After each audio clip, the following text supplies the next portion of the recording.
வகிப்பார்.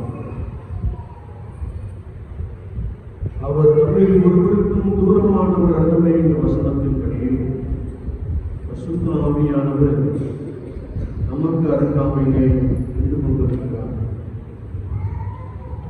ஆண்டவரே ஸ்தோத்திரம் என்று சொல்லி 6 நாட்கள் வேலை செய்து இந்த பரிசுத்த ஓய்வு நாளிலே சமூகத்திலே வந்து நிற்கிற என்னை பலப்படுத்தும் சொல்லி வார்த்தையை ஒரு செய்தி எனக்குள்ளே எங்களுக்குள்ளே அனுப்பும் என்று சொல்லி நம்மை முற்றிலுமாய் நம்முடைய சமூகத்திலே தாழ்த்தி அர்ப்பணித்துக் கொண்டோம்.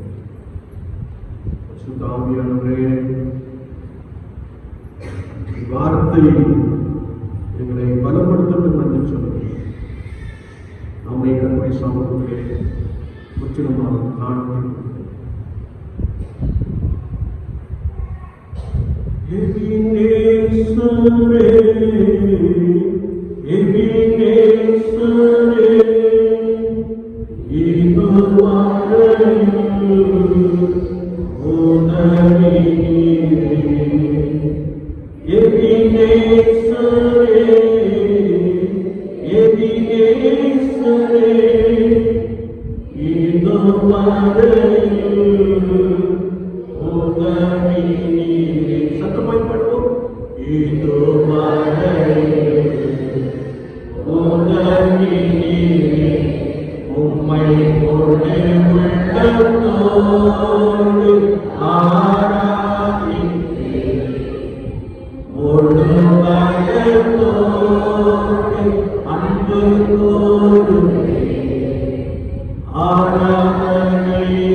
ஆசீர்வதிக்கப்பட்ட வேலைக்காக நாங்கள் நமக்கு நன்றி செலுத்துகிறோம்.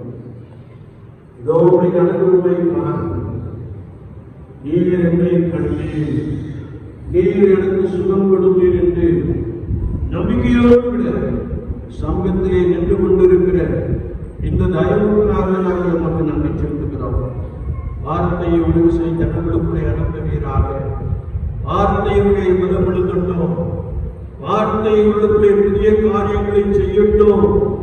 வார்த்தையாகிய உண்மை உறுதியாய் பற்றிக் கொண்டிருக்கிறவர்களுடைய கிருபை ஜனங்கள் மீது நிறைவாய் காணப்படுகிறோம். உங்களை காட்டுகிறோம், இன்னும் நடத்தும். இயேசு கிறிஸ்துவின் நாமத்தில் எமக்கு